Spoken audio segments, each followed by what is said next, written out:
Welcome back, mis amigos. A los que están siguiendo el curso con atención, que no son una legión, pero son unos cuantos, les pido mil disculpas por la demora. Lamentablemente no tuve mejor idea que lanzar dos emprendimientos al mismo tiempo.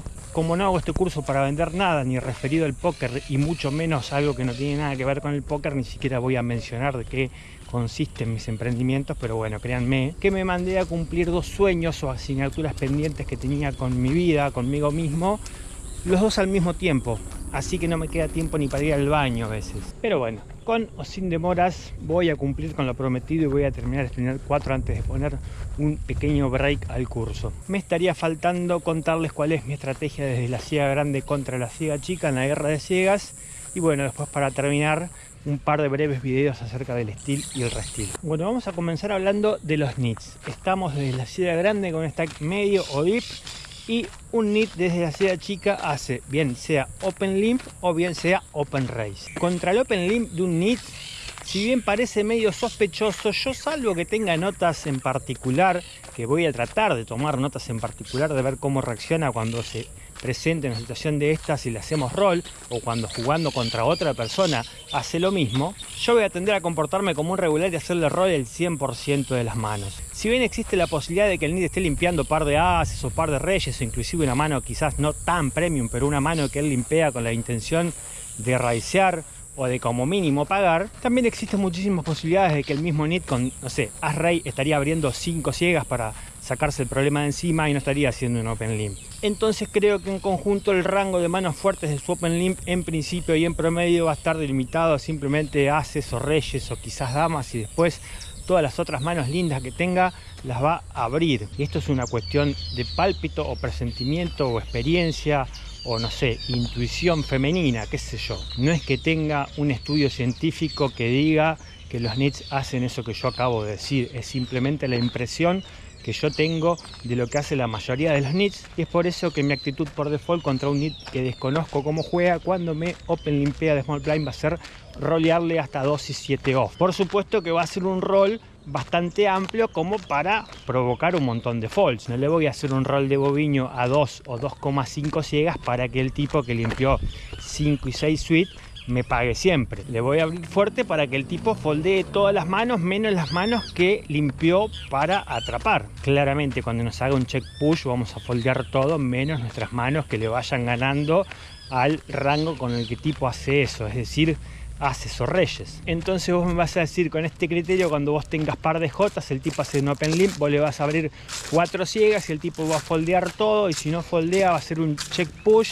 y vos vas a foldear tu par de jotas. Maybe, yo sé que esto no suena muy convincente y no tiene mucho sentido, pero vamos a suponer que el tipo limpió par de 6, par de 7, par de 8. Va a ser un limp push a 100 ciegas o a 50 ciegas un nit, porque recordad que estamos hablando de un nit, no estamos hablando de un fish o de un donk. Estamos hablando de un nit, un tipo que vos tenés catalogado como nit. Si le tiene un par, desde 2 hasta par de, supongamos 8 o 9, y limpea, porque yo creo que el nit puede abrir par de 8, par de 9, pero quizás par de 2, par de 3, par de 4 los limpea. Si el nit decidió limpiar y no abrir par de 7, par de 8, par de 9, un par más chico, 7 y 8 suite, 10 J off, ¿vos te pensás que el 100% de las veces va a foldear contra nuestro rol de 4 ciegas si tiene 100 ciegas atrás? Yo te diría que no. Entonces, ¿qué es lo que consigo cuando yo hago un rol de 4 o 5 ciegas con mi par de J? Consigo que el tipo foldee toda la porquería que limpió por las dudas, porquería contra la cual quizás yo no quiero jugar porque no tengo ganas de jugar contra 4 6 off y que el flop salga 2 4 6 y perder 100 ciegas con par de J. Pero voy a estar jugando contra todos los pares, porque por supuesto si el tipo limpió par de 4 y yo le meto 4 o 5 ciegas, se va a tentar a pagar para setear con 50 ciegas atrás. Ahora, puede ser que se dé la situación donde yo al tipo, cada vez que lo he visto limpiar en su vida, he visto que foldea el 100% de las veces y no paga nunca, es decir, que su rango de limp es pura catanga. Como también puede ser que tenga notas de que el tipo, cada vez que hace open limp y vos le haces un roll, te clava la caja, en cuyo caso, digamos, está usándola ya sea con manos premium o en bluff, pero de manera consistente. Obviamente, si yo tengo una nota que dice que el señor foldea al 100% de los rolos, algo parecido, yo voy a rolear con todas mis manos, salvo las manos súper fuertes que no tengo ganas de robarme una ciega. Tiene sentido hacer un check back con un par de ases si yo sé que el tipo me va a foldear el 100% de las veces que me haga roll. Ahora, si yo sé que el nit me va a hacer limp raise el 100% de las veces, voy a dejar de rolear boludeces y simplemente voy a rolear las manos que yo diga, bueno, dale, limpiaste, me vas a hacer raise, yo tengo par de ases, vení. Ahora, si el nit open raisea, vamos a jugar con cautela, con precaución, pero tampoco es la pasión, porque hasta el nit más nit del condado, cuando están en la ciega chica, si solamente queda por hablar la ciega grande, se acuerdan de que hay un montón de libros que dicen que hay que robar las ciegas, que hay que robar de la ciega chica el 90% del rango, pero bueno, algún tipo de beneficio de la duda tenemos que darle. Yo creo que de mi parte este beneficio de la duda se ve reflejado en el bajo nivel de trivet que voy a tener en este tipo de situación. Voy a foldear poco y nada, voy a foldear solamente las partes del rango que sean una candonga injugable. No voy a pagarle con 10-2 off al nit, por más que tenga posición y sepa jugar mejor que el nit, salvo que tenga notas muy específicas de que el tipo es una momia post-flop o que es el peor jugador post-flop de la historia del póker. Entrar con cartas tan pero tan porongas contra un rango que evidentemente es mejor que el nuestro no tiene mucho sentido. Entonces, démosle un beneficio de la duda parcial y foldeemos ese 20 o 30% más pedorro y menos jugable de nuestro rango. No mucho más que eso, porque si por default estamos foldeando el 50% por el simple hecho de que es nit, el tipo está imprimiendo plata aunque le robemos todos los otros pozos en los que no foldeamos. Y del otro 70% de las manos que vamos a jugarlas de forma conservadora, haciendo call y viendo qué sale. Por supuesto que en cuanto tengamos estadísticas de cómo reacciona este tipo de jugador al trivet, vamos a empezar a explotarlos usando de esa herramienta. Esas estadísticas pueden ser ya sea del HUD o pueden ser de notas que tomemos de nuestras manos propias o de notas que tomemos de manos jugadas contra otro jugador. Ahí hay que usar el sentido común. Si el nit está foldeando al 80% de las veces que viene la ciega grande y le clava la caja, y bueno, vamos a clavar la caja hasta con esas manos que dijimos que íbamos a foldear porque eran una candonga. Pero personalmente creo que a un nit, por más que los tengas etiquetados como nit, si no tenés más o menos en claro puntualmente cómo juega contra el trivet, trivetar en esta situación de guerra de ciegas cualquier porquería no creo que sea rentable. Yo sinceramente prefiero simplemente hacer call y jugar un montón de pozos contra el nit in position. ¿Va a tener ventaja de rangos? Y bueno, cuando yo le pague con K2 suite, cuando yo le pague con 5-7 off, sí, va a tener ventaja de rango el nit.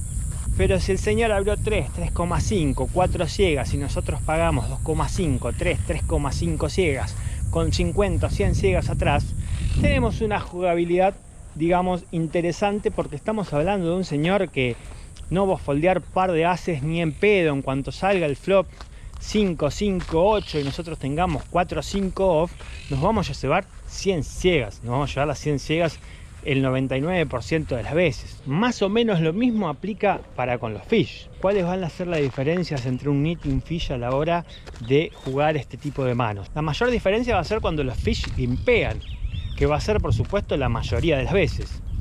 Si los fish se despiertan con un open raise, yo creo que el rango viene igual o más fuerte que el rango del nit, y con más razón en este caso, salvo que tengamos una lectura casi imposible de conseguir, porque a ver, un fish que abre un rango super tight y foldea el trivet, yo no lo conozco. Yo todos los fish que conozco, una vez que abren es porque tienen un manual y no la foldean ni con orden judicial. Así que en este caso mi estrategia por default, que va a seguir siendo la misma que contra los nits, de jugar con cautela, de no trivetearles, de pagar para ver el flop, está súper recontra más reforzada que en el caso anterior. En el caso de los nits, quizás yo veo 1, 2, 3 ejemplos de cómo se comporta contra el trivet y lo empiezo a trivetear en bluff. O veo cómo se comporta con el tema de los limp fold y limp raise y lo empiezo a rolear en bluff. Acá en el caso de los fish no tiene ningún tipo de sentido ni rolearlos en bluff ni trivetearlos en bluff. Así que cuando un fish abre, pagamos con casi todo el rango, y acá inclusive podemos llegar a incluir manos que contra el nit foldeábamos. Yo no te digo que le vamos a pagar con 2-7 off al fish, aunque podríamos, pero sí te digo que le vamos a pagar con Q2 off. ¿Por qué? Porque si el flop sale Q2-3, vos te pensás que el fish va a foldear as dama o rey dama el día que se le ocurra abrir. No va a foldear jamás, y vos me vas a decir, estás pagando para cajetear un flop imposible. Pero si tengo 100 ciegas atrás y yo estoy pagando solamente 2 porque generalmente los fish para colmo abren con un sizing de doncella. Es decir, que tengo 50 veces atrás el raise del fish. Si un 2% de las veces que pago le saco la caja al fish, ya salgo derecho. ¿Vos te pensás que le voy a sacar la caja menos del 2% de las veces? Y cuando el fish open limpea, bueno, no vamos a rolear en bluff porque es al pedo, es agrandar un pozo que está bien, nosotros lo vamos a jugar en posición y todo lo que vos quieras, pero es agrandar un pozo al pedo con 2-7 off, no tiene ningún tipo de sentido. Ahora, cualquier mano de valor o cualquier mano especulativa que conecte relativamente fácil o fuerte la vez que conecta, yo al fish lo voy a rolear y voy a ir empezando a sesear un pozo que yo lo voy a manejar post flop para ver si después es gigante o no, depende a cuántas calles de valor le meto, pero agrandar el pozo pre-flop es lo más correcto. Entre hacer check back y jugar un pozo con 3 ciegas o hacer un roll a 4 que el tipo pague, jugar un pozo con 10 ciegas, esto nos permite que si conectamos y empezamos simplemente a hacer 50% del pot en 3 barriles, nos estamos llevando, fíjate, 5, 10, 20, 35 más el roll, 40 ciegas le estamos sacando. Si con 50% del pote le sacamos 40 ciegas, subiendo simplemente al 60-65%, con el interés compuesto le sacamos la caja y chau. Ahora, ¿qué hacemos contra un donk y contra un reg? En el caso del open limp, yo creo que es mucho más sospechoso el open limp de un reg que de un donk. El donk tranquilamente puede estar limpiando las manos que son muy feas y que no tiene ganas de raisear como el otro 90% de las manos que se le ha pasado raiseando las últimas 5 horas. Y bueno, 2 y 7 off, dice vamos a limpiar a ver si vemos el flop gratis, le hacemos un roll, el donk foldea o paga como el orto y terminamos jugando un pozo grande contra la mano candonga del donk. ¿Puede el donk hacer un limp push o algo por el estilo después de haber raiseado un 90% de las manos y decidirse hacer limp raise con par de ases? Sí, puede, pero es mucho menos habitual que lo haga él a que lo haga Boviño. Yo, salvo que tenga estadísticas bastante claras de que el reg de turno es un reg que le gusta mucho limpiar de la ciega chica y no roba todas las manos como los otros regs, yo voy a tratar, al igual que contra el fish, de no hacerle roll al pedo, con más razón al reg. Entonces, cuando un donk me limpea, actúo como actuaba contra los nits. Les roleo siempre hasta tener información en contrario que me diga que no tengo que hacerlo. Contra el regular, en cambio, cuando me open limpea, no le roleo casi nunca, salvo por valor, y tengo cuidado porque desde ya que puede estar en modo boviño y puede tener un manón, así que vamos a ver el flop gratis y vamos a tratar de no perder 100 ciegas si conectamos top pair pedorro con nuestra mano de mierda, porque nos va a ir mal. Ahora nos encontramos contra un open raise de un donk o un reg. ¿Es lo mismo? No. ¿Pero no tienen los dos un rango super wide? Sí. Entonces, ¿por qué no es lo mismo? Por el tipo de jugador que son y por la respuesta que van a tener tanto a nuestro tribet como de la forma que van a jugar post flop si nosotros decidimos simplemente hacer call. Si yo te pongo una pistola en la cabeza y te obligo a que tribetees en bluff a uno de estos dos tipos de jugadores, ¿a cuál elegís? Lamento decirte que si elegiste al donk te tengo que hacer un favor y apretar el gatillo. Yo no voy a tribetear en bluff a ninguno de los dos, pero si me obligás a tribetear a alguno, te lo voy a tribetear al regular, que va a tener un rango de fall al tribet súper armado, es decir, un rango de respuesta al tribet súper armados por tablas, no va a ser un rango caótico. Rara vez el tipo se va a tildar y va a hacer un 4-bet push con 2 y 7 off. Rara vez el tipo se va a poner en fish y va a hacer un call al tribet con K2 off a ver si te descompone, salvo por supuesto que estemos hablando de torneos con no cago, mystery bounty, esas cosas que hacen que la gente se desvíe para cualquier lado. En principio el regular va a jugar un rango de respuesta al tribet armado y de tablas, es decir que vamos a tener un porcentaje de fold inclusive tan grande como para que convierta esta mano en instant profit. Instant profit que a mí no me gusta experimentar o intentar aprovecharme, y es por eso que la mayoría de mi rango al regular le hago call y no lo tribeteo en bluff. Pero como te decía, si me obligas desde la ciega grande a tribetear en bluff y experimentar a ver cómo reacciona la ciega chica cuando los bluffeamos y bla bla bla, dame regulares y los cago fichazos, no me des un donk, porque el donk va a terminar haciendo cualquier cosa y vamos a terminar bingueando o vamos a terminar foldeando inclusive nuestro, no sé, 10-7 suite que tribeteamos en bluff porque somos unos tontos y el tipo nos clava la caja y foldeamos y resulta que tenía 10-6 suite. Entonces, tribet en bluff solo al regular, nunca al donk. Tribet por valor como Dios manda a todo el mundo.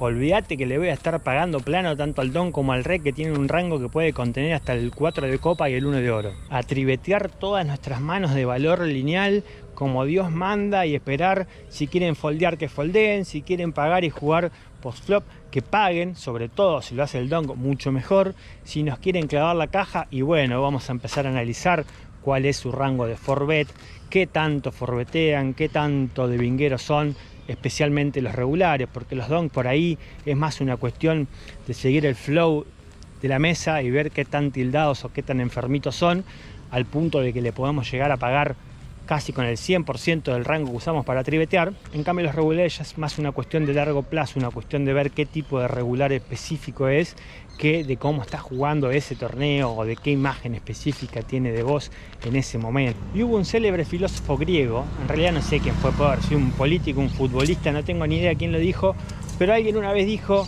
que la única pista que podemos tener de lo que un hombre es capaz de hacer es lo que ya ha hecho.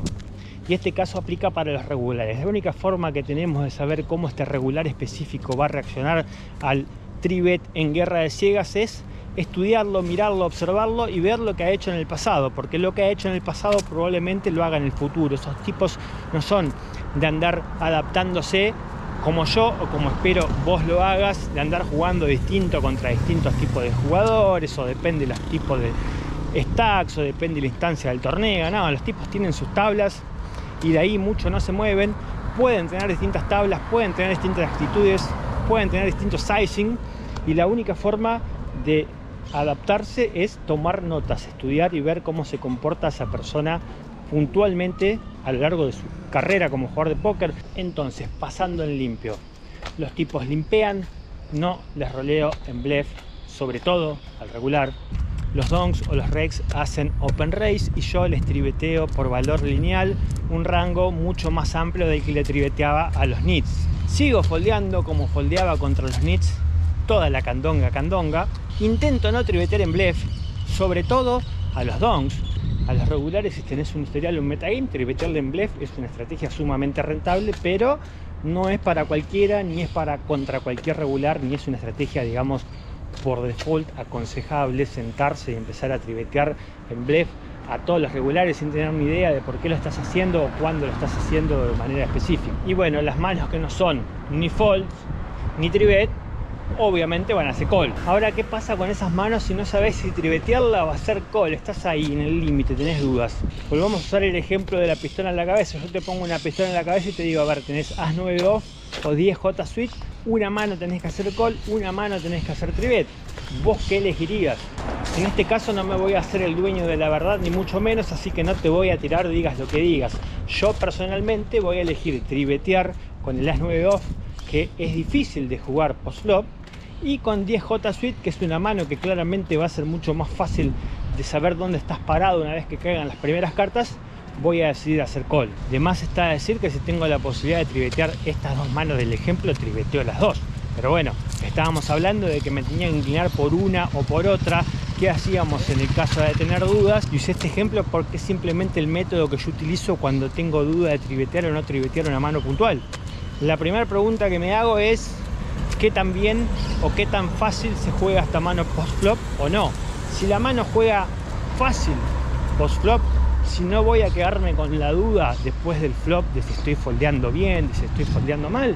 Y bueno, esa mano la puedo utilizar para hacer call y simplemente ver el flop.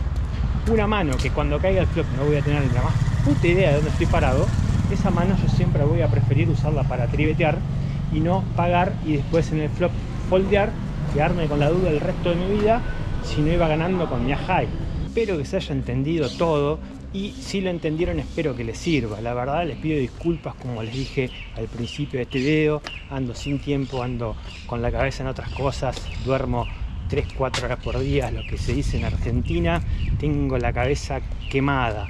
Lo que se dice acá en Córdoba, estoy filtrado. Pero bueno, si no termino de rehacer estos videos de la unidad 4 horas, no termino nunca más en la vida. Estaría faltando un video para todo lo que sea steel y un video para todo lo que sea resteel. Van a ser los próximos 2 y últimos videos de esta unidad y de todo lo que respecta al juego pre-flop. Desde ya les adelanto que estos videos eran súper cortos y van a ser cortos de nuevo, porque el 90 o 95% de lo que se podía hablar acerca de robar las luces o defender contra el Open Race ya fue dicho en las unidades anteriores. Hay una unidad entera del Open Race y una unidad entera de la defensa versus el Open Race, y ahí yo hacía la excepción de que todo lo que estaba hablando no incluía la guerra de ciegas, pero no hacía la excepción de que todo lo que estaba hablando no incluía el steel y el resteel. Por supuesto que lo incluía, es más, estaba direccionado prácticamente con exclusividad a ello.